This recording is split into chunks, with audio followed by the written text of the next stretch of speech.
Welcome back, everybody, to the Everything Horror Podcast. My name is Paul Dolsky with the lovely UK, Scottish, British, whatever accent everywhere, all the way from the other side of the world, Lawrie Brewster. You may know him from the HEX Media and HEX Studio Company. How's it going, Lawrie? Yes, hello, Paul. Hello, everybody. Very nice to be speaking to you again, Paul. This time with clothes on. Yes.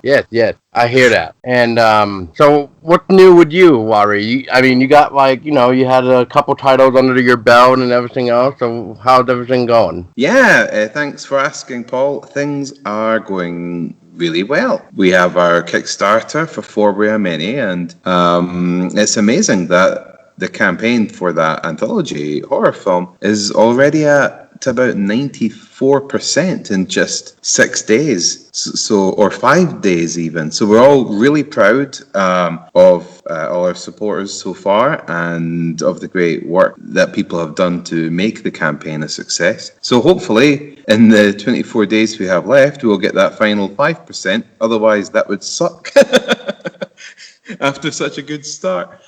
And apart from that, I've been busy posting out lots of goodies to people who backed our last campaign, which was for Automata, currently renamed The Devil's Machine. Yes. The Devil's Machine, which was originally Automata, I guess, right? Yep. So what happened with that with the name change there? Well, Automata, technically speaking, it is still also called Automata, and in some parts of the world, when people watch that movie, they might see it, with that name. But for the United States and for the UK, and for our Kickstarter backers, the new name is The Devil's Machine. And the rationale behind the name change was quite simple, really. We just thought The Devil's Machine sounds a lot more cool. We liked it. And we thought that if we do more horror films that explore subjects revolving around cursed objects or machines or, things like films like Oculus with cursed mirrors or creepy dolls or anything, then The Devil's Machine gives us a bit more flexibility because it's like, it could be about cursed machines and objects. So in other words, The Devil's Machine can be like, I guess you could say like a franchise, The Devil's Machine : this or that, And Automata, well, unless all our future horror films were going to be about 300-year-old life-size clockwork dolls, then it was just so much more limiting. Right. Well, that goal was, if memory served me too, and looking at the page, it was like 80,000 pounds, which in American money, it's like a little bit over 100,000. Which, didn't you guys actually break some sort of record for Kickstarter there for that campaign? Yeah, that was the highest raise for a horror film in Europe or the UK. I think it's like third or in like the world, for horror movie. I mean, there's been some amazing, really successful horror Kickstarters, and we're either third or fourth in the world, but we're first in the UK and Europe. The most successful one on Kickstarter is by Amalgamated Dynamics, the special effects company in LA that did the campaign for Harbinger Down, and they're absolutely great guys that have been friends to us and have supported all our campaigns as well, just by messaging their backers and things. So there's a lot of it's great to be really successful and to try and break records, but what's also really awesome is just how much the campaigns try to help one another, even ones that are already complete. That's true. And you guys actually did make like a second campaign for the Devil Machine or Automata, and that was for, if I remember right, that was to get the Ghost Soldiers. Yeah, and yeah, basically, we'd got so close to some stretch goals And also, when you finish a campaign, not all the money is received. Some of the payments don't work. People's credit cards are out of date, or sometimes even people pledging but not really having any money. So you sometimes get a lot of cancelled pledges as well. Like normally, people lose between 5 and 10% of the total they've made. So we were just short of some stretch goals with the normal campaign, but with the 5-10% reduction from payments that we couldn't receive, it meant that we were just that bit further back from where we wanted to be. So we thought, you know what, let's try an experiment, because some people had got in touch saying, oh, can I still get this reward or that reward? And we just thought, heck, let's put out a second campaign. We'll have it just ticking in the background, and I'll make a little video to let people know that this is a follow-up to the first campaign. And it was a nice success. It wasn't aiming for the stars, but what it did achieve was it helped us get to those stretch goals and add all these really cool, exciting stretch goal scenes, which featured ghost soldiers, dog men, and all kinds of really weird entities that really improved the film overall. Yeah, it was really cool to see these entities come out to life while the awesome like makeup for the ghost soldiers as well. I thought those guys were like pretty well done too. The dogmen, on the other hand, I was trying to figure out why it didn't seem like they didn't really have fur. Because normally when you hear about a dogman, you usually hear like they're covered in fur and etc. But you guys didn't show any like fur on the dogman. So would there like any specific reason behind that, or was it just like it like its own version of a dogman? Well, basically, they're kind of like, and this isn't really a spoiler, but basically, they're like sex slaves of the general character. The big bad guy.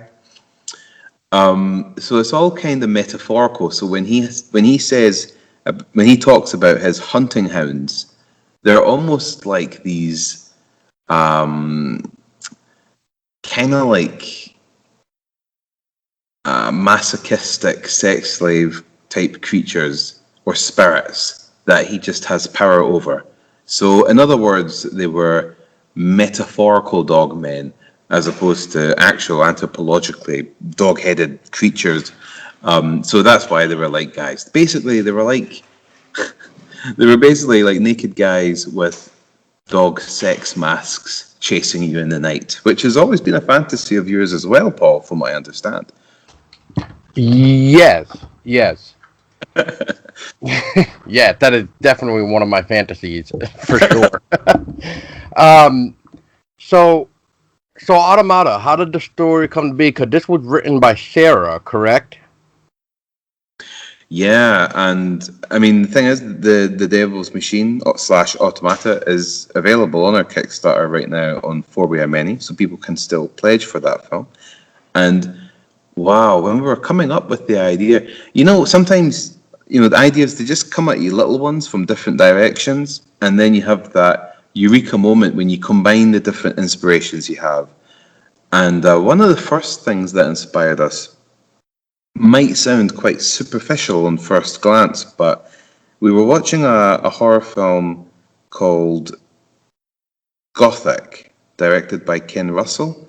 It's a 1980s horror film. I don't know if you guys have seen it or heard of it. I don't believe I have. Anyway, doesn't ring a bell. I mean, the only thing that comes close to it is like Gothica, but that's about Well, it. in Gothic, it's set in the late 1700s, where Lord Byron and Mary Shelley and a number of other famous writers of the period, famously and in history, from what I understand, spent the night coming up with horror stories, which for these individuals would later lead to them developing novels such as Frankenstein and so. So anyway, as a horror film, this is it was about these artists coming up with the stories over the course of the night. But of course, crazy things happen because it's It is a very wild horror film. Anything by Ken Russell is pretty wild. So if you guys or your listeners haven't heard it, or should I say seen it, then I suggest checking out Gothic.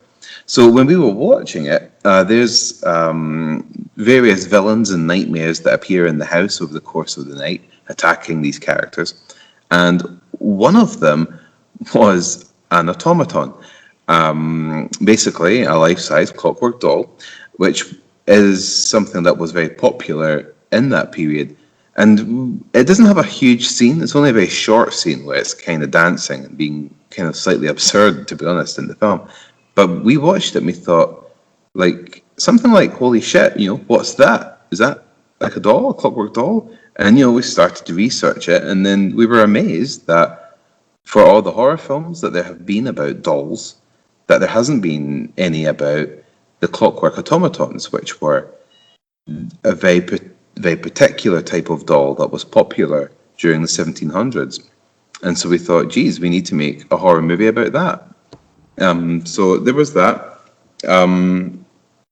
Other inspirations come from stories like Lolita as well, that explore the idea of how perverse relationships can form, or how insidious and subtle abuse can be as well, or the temptations to become an abuser without realizing it. It's really dark stuff.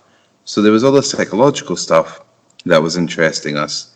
And we always loved also the Hammer era of horror filmmaking as well, okay, British Gothic horror, and as well as Italian Gothic. So combining that with the serious subject matter of abuse, and with a novel and interesting character type that we hadn't seen portrayed as the main villain in the film before, the automaton, we thought that sounds great. Yeah, I mean, I like the idea, and I like that you guys do research on it before you actually, turn it into a film as well, which I think makes it much more creepier too, because you can take like what you've learned and put it into the creep factor, if not like, try to figure out a way to make it more creepier than maybe what is already, I don't know, in the research, I guess. Like, I don't really know how much you really found in the research, unless like what, uh, oh God, what's his name? Was it Doctor? I'm trying to remember. Doctor Brendan Cole.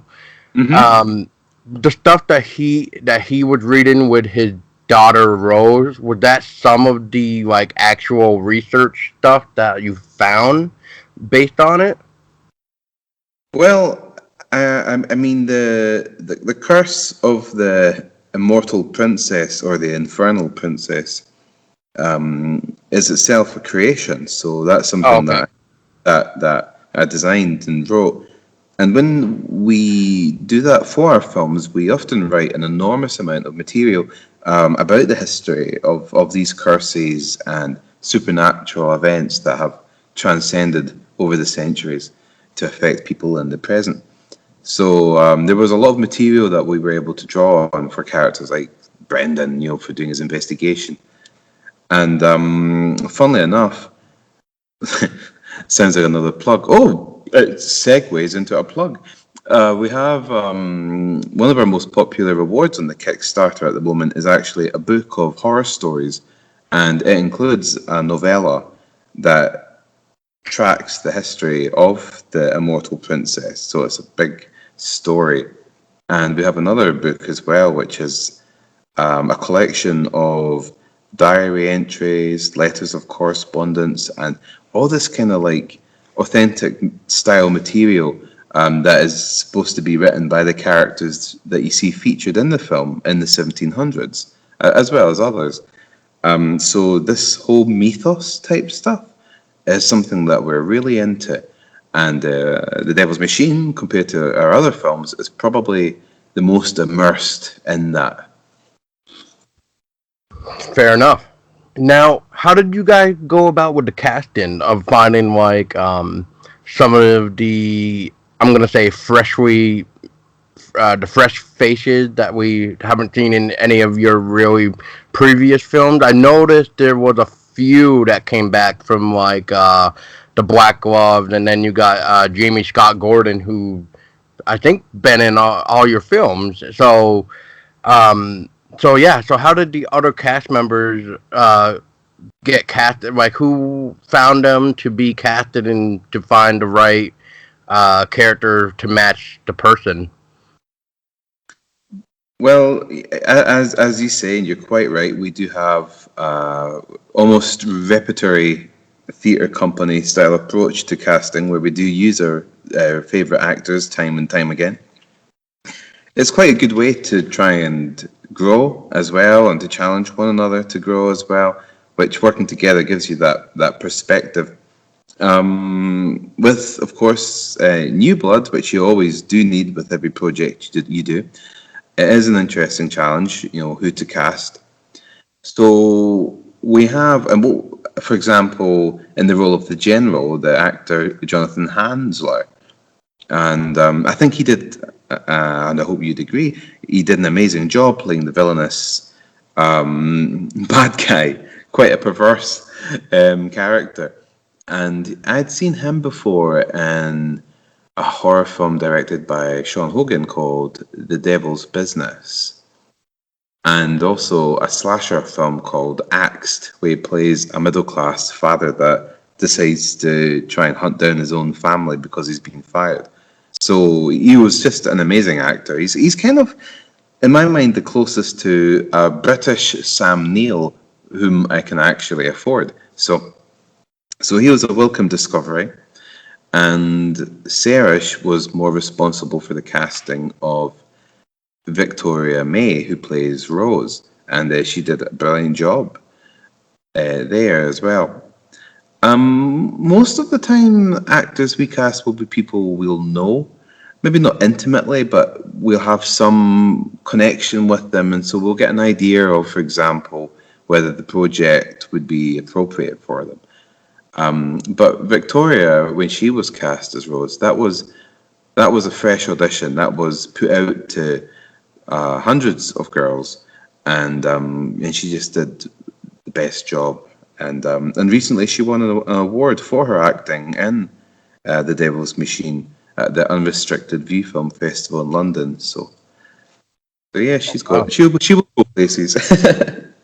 Yeah, I would say like that's a good thing though. I mean, at least her work is being noticed, and like she deserves it with her acting. I mean, she does a very like her acting is so believable, and like it doesn't feel like it's like sloppy, if that makes any sense, really.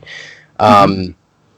Um, so the other thing is, I'm just wondering, is was there any type of difficulty when trying to film a specific scene at all with the Devil's Machine? Well, every scene is difficult and painful in its own special way, Paul. Uh, it's yeah, the toughest scene in the movie was, so you remember the dining room scene where it's in the third act when they're sitting down at dinner and he's in the tuxedo Yeah, and they're, yeah. with the cake and stuff like that getting smooshed. And that scene took, must have been like 11 hours straight during the night. It was a nightmare. In fact, a little known fact outside of film is that the most horrible scenes to film are always scenes that involve food and candles at dinner tables. They always take really long and they're a massive pain in the bum. But it looks good at the end of the day. Yeah, that's always true, because once the food is eaten, you got to get more food and yada yada, or at least try to tell them like take a little bites of it or something. Don't finish it, or I don't know. I mean, I don't know even know how you would even do that, but I just know. Yes, I agree. I mean, you almost gotta like have like a buffet at that point in time. Yeah, I mean, actors don't really eat food anyway. That's not so bad. But it's candles, Paul. Candles. Over the course Oh, of the lighting. Yeah, candles die quite quickly. They go down, so you end up having to keep replacing them over and over and over because they're just shrinking because they burn so fast and because you're filming for half a day, you know. But the Yeah, stuff, soldiers and things like that, the things you might think would be the harder scenes, they were actually pretty easy to film, and it was all fun, but they were especially fun. oh, I bet. With the reenactment stuff, that was probably like one of my favorites of the film. Is just watching that battle go down the way it did, and the like long view shots and the like in your face shots. Like, yeah, I mean, it was great. It was nice variety of different angles to appreciate the, in this case, reenactment of what was. I would say just for the listeners, I guess. Yeah.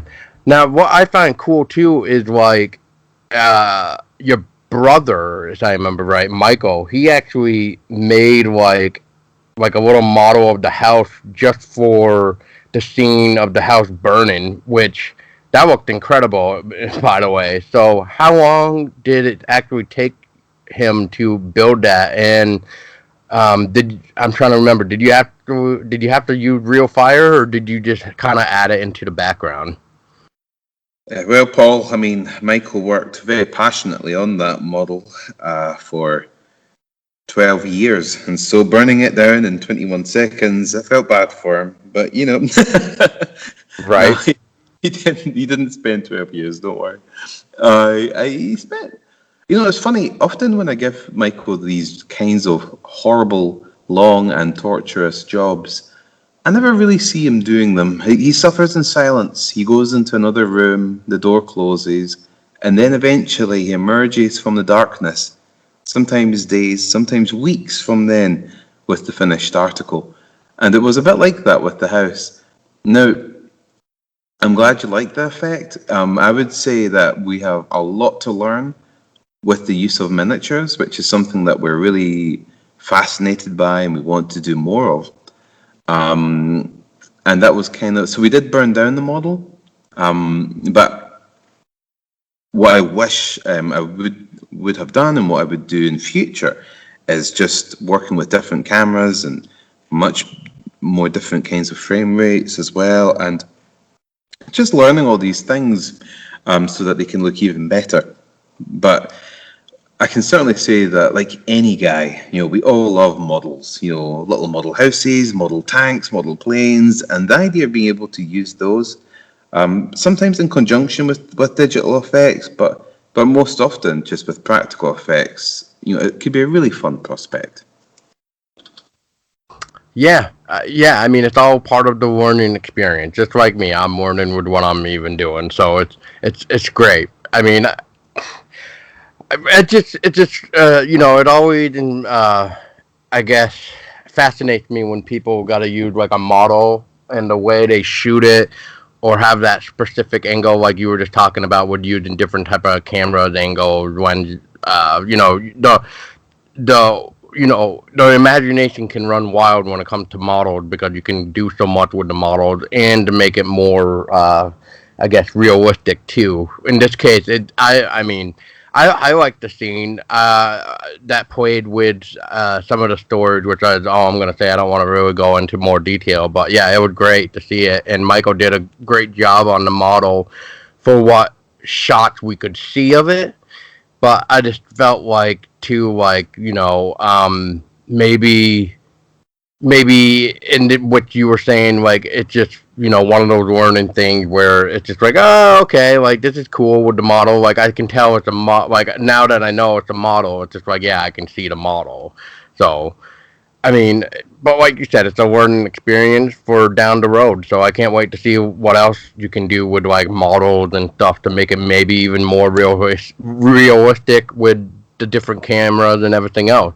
Yeah, Um, yeah, yeah, yeah. I mean, it's kind of it's funny because even when they have great models, you kind of know it's a model. But if it looks cool, then you're like, yeah, I can go with that.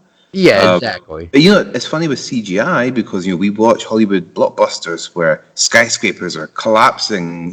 When superheroes are thrown through them, we know that they're fake. So it's almost like audiences have become so used to the fake aspect of digital special effects, but they're also fairly familiar with excellent practical effects, that reality is not as essential. Still should be aimed for as much as possible, or at least if that's the context that the artist is going for. But yeah, I mean, I probably wouldn't try to get myself too paranoid about making it super, super realistic. Otherwise, I'll never get my movies done because they're still effectively low budget. But what I really want to do though is just have more fun with more little objects. And you know, one of the best practical effects I've seen in a lower budget horror film, which for years I never realised were little models at all. Do you remember the Peter Jackson film Brain Dead? Is it called Brain Dead in America? It may be called. Yeah, Brain Dead. Yeah. That sounds right. Right, so at the start, with the title sequence, you know, where directed by and all this kind of stuff, and you got the kind Right. of cute music, and they're on like a tram line, Right. and like the little view outside the tram, and you see like this 1950s town with little cars and streets and stuff like that. And they're all just models. It was like he filmed it inside a little toy tram that was moving around, these little models of houses with little toy cars in them. And I was like, what? He did what? You had to kind of watch it back to actually believe it for, you know. So that's a great example. Yeah. That was. I didn't even know that either. So thanks for filling me in on that one. Wow, that's Yeah. crazy. Anyway, Lawrie, as you were mentioning too, you got another Kickstarter going on called "For We Are Many," which is a feature film anthology. Correct? Like it's almost like different stories in one, like almost like short stories in a film or something. That is exactly right. Yeah, and the campaign's only a few days old, so folks can go to Kickstarter, check out For We Are Many, and they can pre-order the 2-disc special edition. And it's a cool movie. It's an experiment for us as well, because as you know, the films that Hex has put out have all been pretty much, for the most part, you know, they've all been directed by me. At least on Kickstarter, they've all been directed by me. So this is the first time that I've put a film out for which I'm the producer on. So this is one that I was a producer on, and I was really interested to try and get filmmakers from around the world who had great potential. And some of them are actually already, you know, great filmmakers, you know, that have done feature films and stuff. But it was a great excuse anyway to get a bunch of horror filmmakers together and to see what we could come up with, and then put them together into a feature film. And it's a great movie. It's scheduled to premiere at Fright Fest in London, and it's got some cool actors in it as well, like Aileen Dietz from The Exorcist, and Lawrence Harvey from Human Centipede, and Nicholas Vince as well from Hellraiser and Nightbreed. Yes, that is a great achievement accomplishment right there, just because of the well-known actors. Now, was it difficult to get them on board, or were they already like in a project that was selected for the feature film? Well, I mean, these actors were secured by individual filmmakers. So for example, as a producer, I was working with the filmmakers, helping them to develop the ideas for their projects and guide things. But you know, the credit for securing people like that rests with the individual filmmakers. So, for example, a friend of mine, Mark Logan in London, in his project Father, he reached out to Lawrence Harvey.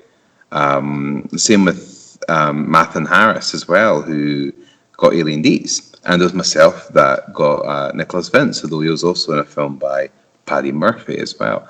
So it was really a testimony to the excellence of the creative team of filmmakers that we have with the project, that they were able to persuade these wonderful genre actors to get involved with their individual shorts.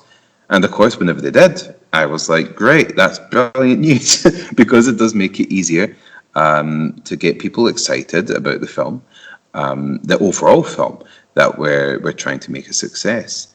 And hopefully we can, because if it is a success, then we can produce more anthology films, including a sequel to For We Are Many and additional, all new anthology films as well.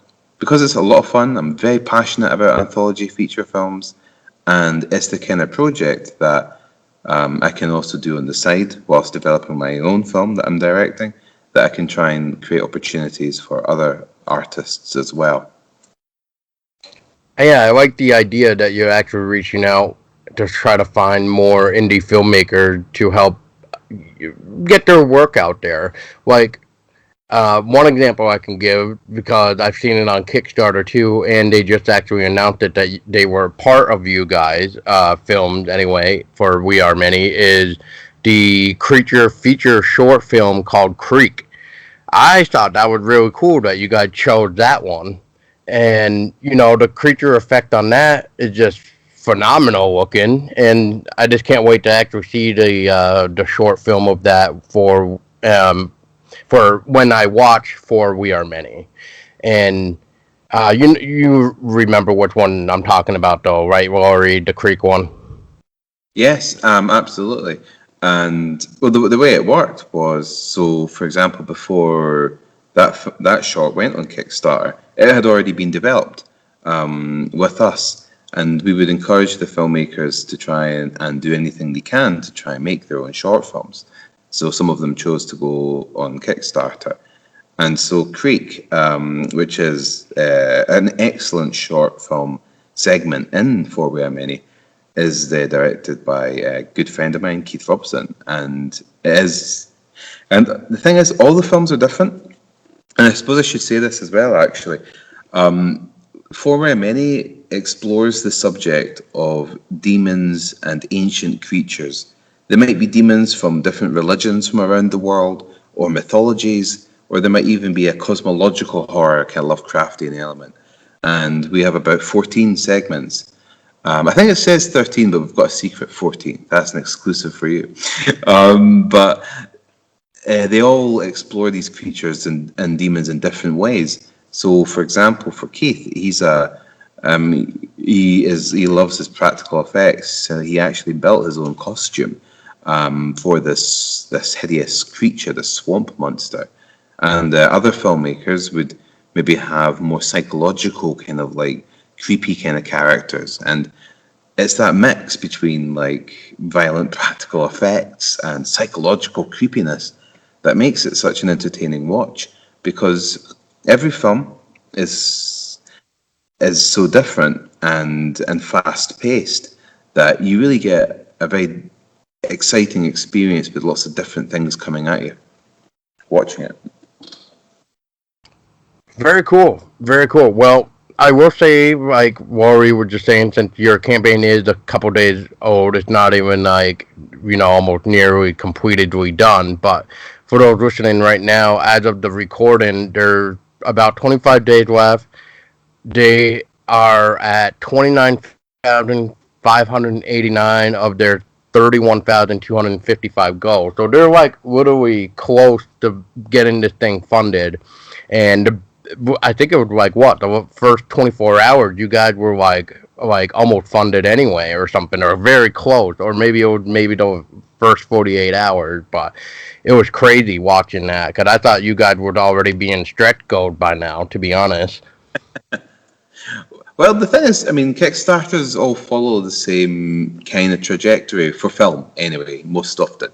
And it is, you start really strong, because successful Kickstarters really do require their creators to do a lot of planning in advance, so that you try to encourage as many people as possible to pledge on the first day, and and subsequently on the second and third days.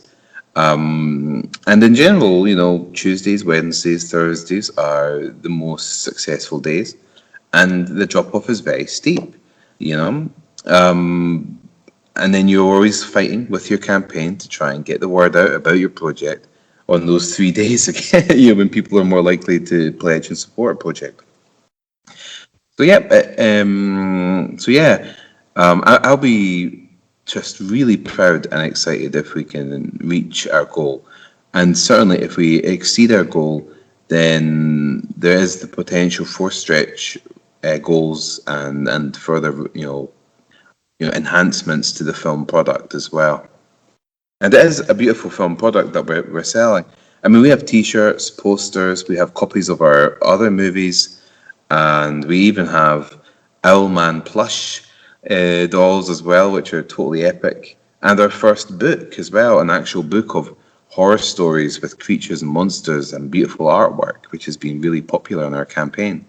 But 4 Mini itself is a stunning looking 6-panel digipack with a Blu-ray and a Julia DVD with hours of extras. And it's limited edition as well, so it's a great chance to own something that is really beautiful and rare as well. And I think this might be the first project without a soundtrack. But that's understandable anyway because it's multiple stories. So yeah, I mean, it's not just one film. It's like multiple. You just said 14 chilling tales, I believe. So yeah, um, but I just couldn't believe it when I saw there was no soundtrack. I was like, oh my god, what is this? But that's all right. You're passionate about the soundtracks. Oh, I love those soundtracks, man. I love them. That's But because the soundtracks we include in the films I direct are that's fun. carefully put together by Sarah. You might hate whatever music the other filmmakers came up with for an anthology, but Yeah, exactly. funnily enough, though, we do have some of the music which is available on as extras on the Blu-ray and the DVD. It's just there wasn't enough music overall to create an actual soundtrack. Gotcha. But also as well, like our normal products are 3-disc sets. All our movies. This is our first 2-disc set, and it's a 6-panel instead of an 8-panel. So this is kind of like our idea for the new product type for not the films that are normal films, but for new films like anthologies or any other films that we're producing that other people are directing and things like that. And I should add as well, though, that this 4BI Mini does have a spine number for number 1. So we are hoping that the success of the project will lead to additional installments for 4 Mini, which can explore different horror subjects for each anthology, which can all be lined up on a bookshelf with those nice tasty Roman numerals, which I think is pretty much the only reason I make film, really, so I can have a nice collection of all our projects with Roman numerals. Yeah. Well, I like the idea. I mean, I don't really see that many people using Roman numeral just for all their movies. So I thought that was very unique. You don't really see that many people doing like a 6 to 8 panel layout anyway. And on top of that, you don't really get to see like a 2 to 3 disc set really anymore. Well, hardly. It depends on the film and depends on everything else. I understand that, but yeah, I mean, you don't really see it though that much. So I give you guys props for that. Thanks, man. I mean, as you know, I'm a massive supporter of physical media, and I'm very cynical for digital platforms or VOD platforms as being, shall we say, the best way to experience an independent filmmaker's work. So with all our projects, they've always included extensive extras and really beautifully designed packages. And the reason for this is because the experience of making an independent film is such a challenging one, such an intimate one, that you share with your friends and everyone that helps make it happen, from Kickstarter to whoever you can drag out to film at 3 a.m, that there needs to be something special to celebrate the achievement of making that film. And having a physical object that you can cherish, that is fancy, it's not just like a $1 plastic case, but something beautiful that is something you're proud to have, in your collection, that is timeless. And I don't really see that going away.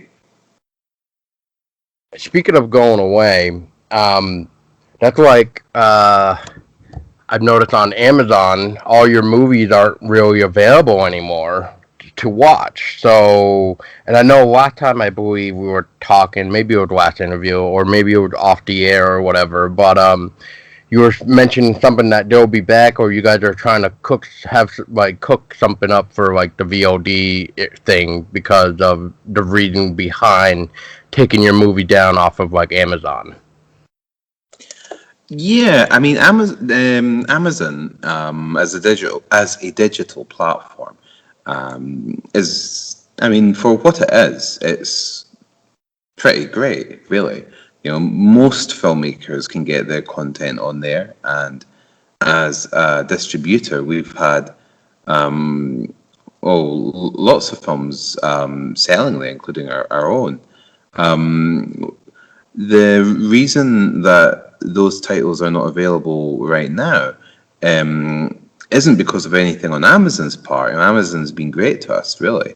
But recent changes in the way that Amazon places titles on the dashboard, you know, of your screen when you go into your Fire Stick, and also changes in the royalty payments as well, which basically is a reduction, made it less profitable for us, to the point where, in some ways, Amazon Prime and VOD was compromising the sales potential of our physical products.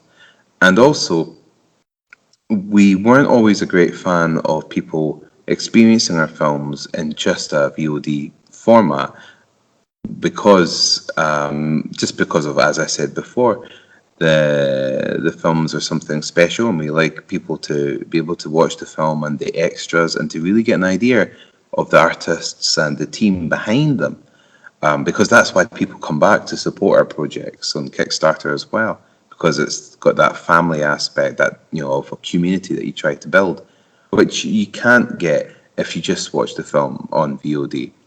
So basically, those are the reasons it's not available at the moment.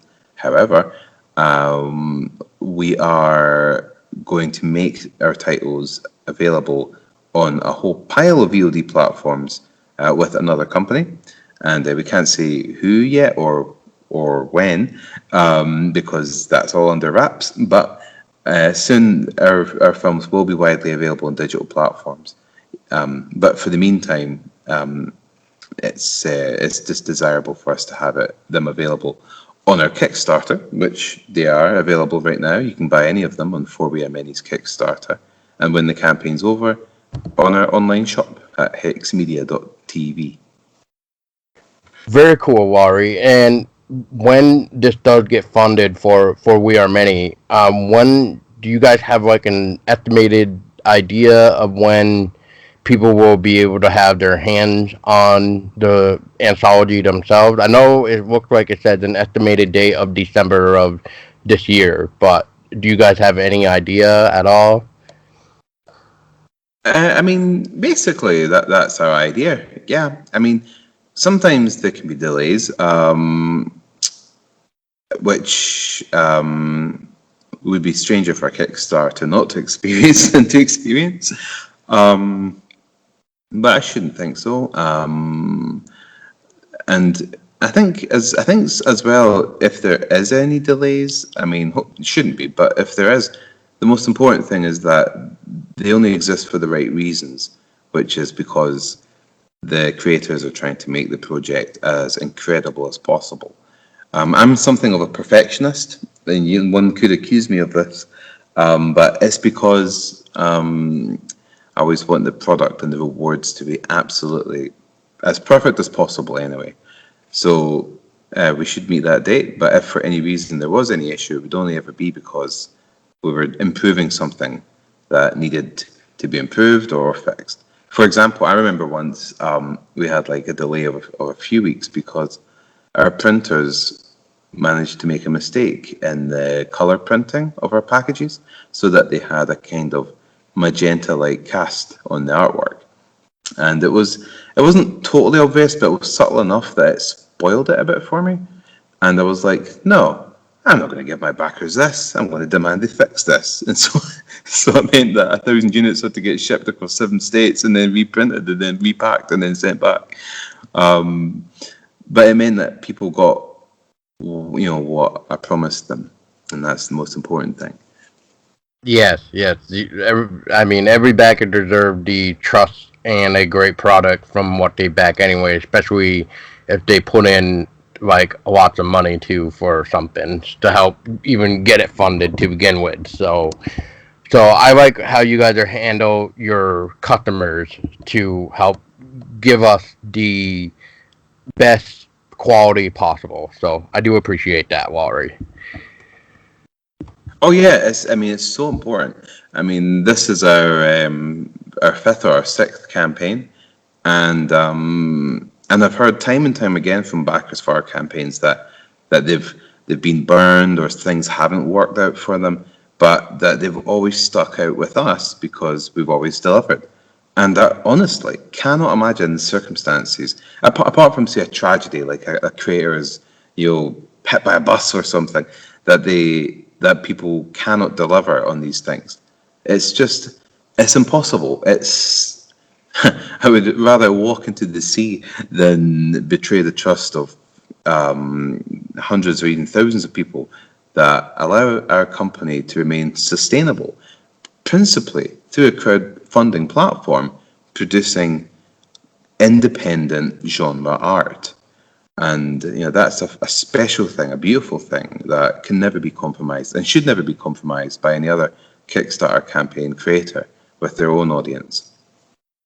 That's very true. And on that note, Lawrie, to wrap things up too is so what let me rephrase that. Where can people keep up to date with everything Hex Media, Hex Studio, and just did we not cover anything that you feel we should know, or do you think that we've hit everything okay? Nah, man, I think you guys have done a great job. We've talked about lots of things, and I appreciate you having me on as well. I would say that if there's anyone out there who is a passionate horror fan and they're interested in what a very unusual bunch of horror filmmakers are up to and would like to get involved or would just like to learn more about what we're making or selling or whatever it is, then the best way for them to get in touch is actually to just reach out to me on Facebook. So if they go to Facebook/Lawrie.Brewster, they can add me, maybe send me a message to say, hey, I'm a horror fan, I'm a big fan of everything horror podcast, then I'll add them. Because Facebook is, for me, a great way of keeping in touch with horror fans and filmmakers, and that's better than any website or anything like that.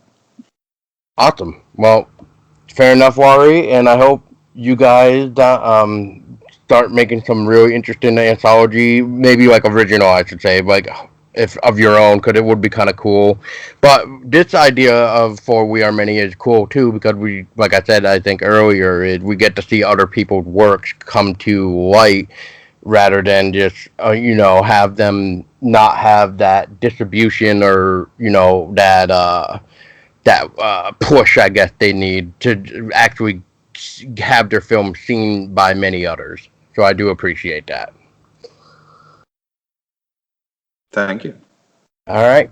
Well, remember, guys, go to Kickstarter.com and look up For We Are Many. You got 25 days, and they're very close to being funded. And thank you guys so much for joining. Until next time, as we always say, to stay scary.